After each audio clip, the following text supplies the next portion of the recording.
há algum danita em nosso meio. Eu vou contar uma história para vocês.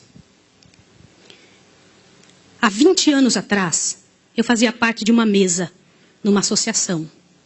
E eu vi uma das histórias mais tétricas que eu já vi na minha vida. E pode ser que alguns de vocês já tenham ouvido essa história aqui entre vocês. E se já ouviram, vão lembrar comigo essa história com dor.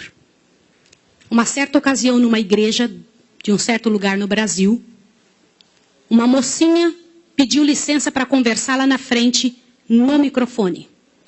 Ela frequentava a igreja há um ano e pouco.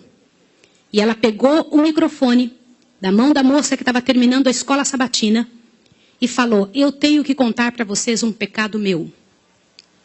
E as pessoas paralisadas olhando ela falar. E ela disse: eu quero contar para vocês. Estava ali na igreja naquela hora, o pastor se arrumando ali, ajeitando alguma coisa. A esposa do pastor com os 2 filhos, mais ali no lado da esquerda, da minha esquerda. E a igreja toda ali junta. Vocês sabem que entre a escola sabatina e culto, a igreja fica bem cheia. E ela disse: eu tenho que contar o meu pecado para vocês. E o pecado que eu tenho que contar é que eu sou amante do pastor. Na hora que ela disse isso, a esposa do pastor desmaiou ali na hora. E os filhos correram para acudir. E o pastor veio para ela e falou assim: o que você está falando? Você enlouqueceu? Que isso, menina? Ela falou: eu tinha que contar, eu preciso resolver meu problema. Eu preciso salvar a sua alma. Eu preciso resolver você. Os danitas, eles sempre usam essa: cuidado, eu preciso ajudar. Sempre usam a palavra da ajuda, viu?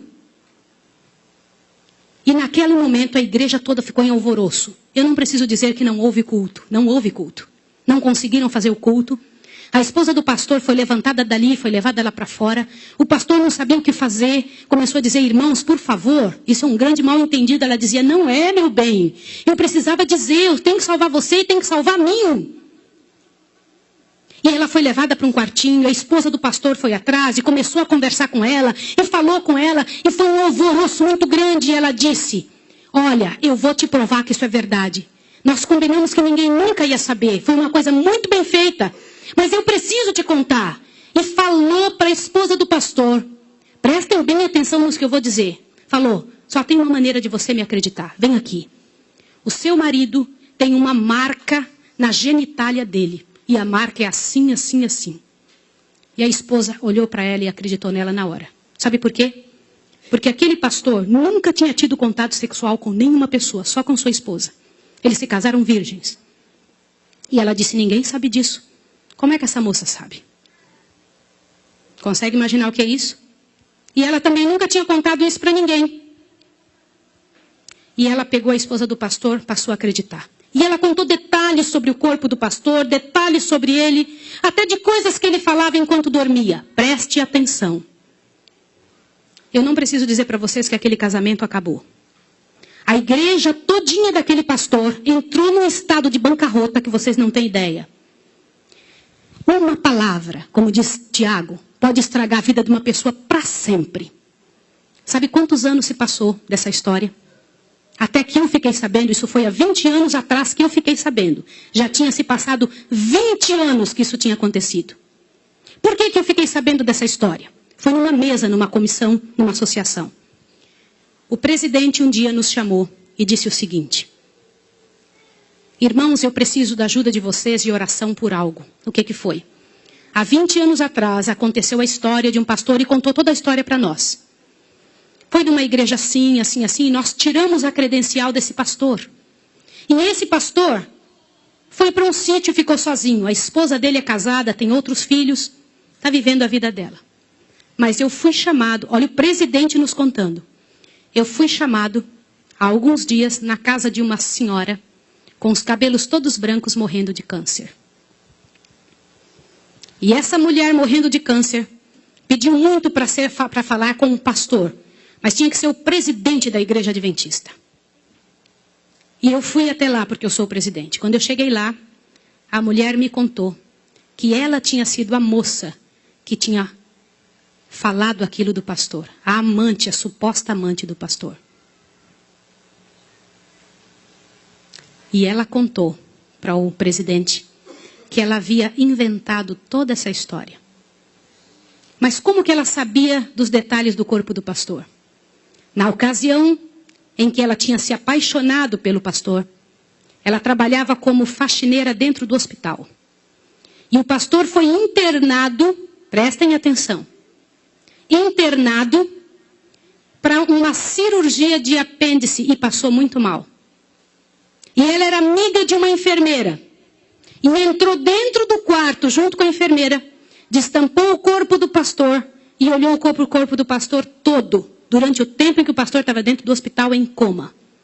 E quando o pastor falava algumas coisas, ela ouviu o que o pastor falou e ela olhou os detalhes do corpo do pastor e guardou. Satanás plantou na cabeça dela 1 ano e ela formulou e acabou com a vida do pastor. E o presidente pegou uma credencial, foi lá no sítiozinho onde o pastor o coitado daquele pastor, o caluniado estava, e chegou para ele e falou, junto com uma comitiva dos irmãos, pastor, eu vim aqui te entregar a sua credencial de novo, nós descobrimos que era mentira. Sabe qual foi a resposta do pastor, irmão? O pastor disse assim, vocês me devolvem minha família e meus filhos também? Vocês me devolvem minha reputação? Se vocês não devolverem junto, eu prefiro ficar aqui. E esse pastor, uns dias atrás, eu soube que ele morreu lá naquele lugar. Quem foi a assassina daquele pastor? Não foi só aquela mulher, foram todos que falaram junto. Porque, gente, quando acontece um inferno desse, uma multidão de gente sofre, uma multidão de gente machuca. Fica machucado. Meus irmãos, vocês me perdoem ter que falar sobre isso, mas é verdade. Existem muitos lugares que eu tenho muito medo de pregar, mas eu vou igual se me chamam. Porque eu vou falar uma coisa para vocês. Ontem à noite eu comentei que a vida de quem prega essas verdades é altamente prejudicada. Uma coisa desse tamanho é passada de boca em boca, de forma que apareça o inferno no final. Será que existem danitas no nosso meio? O céu é um lugar tão fabuloso. Não vale a pena, meus irmãos. Não vale a pena. Deus tem mais para a nossa vida.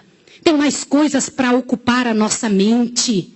Para fazer parte do nosso vocabulário. Para nós pensarmos a respeito das pessoas. Vamos fazer um exercício? Pense bem da pessoa que mais mal você sabe dela. Imagine isso agora. Sabe o que vai acontecer com você? Teu coração vai se encher de paz. Porque é isso que acontece, gente. Se você não for capaz de abrir a sua boca para trazer paz para a vida de alguém, não abra a sua boca para trazer o inferno para a vida de quem quer que seja. Jesus ama as pessoas pecadoras e miseráveis. Todas aquelas que pecaram horrivelmente, Jesus ama. E Ele tem mais para oferecer para nós. Eu vou pedir uma coisa em nome de Jesus essa manhã. Uma coisa que é muito difícil de fazer.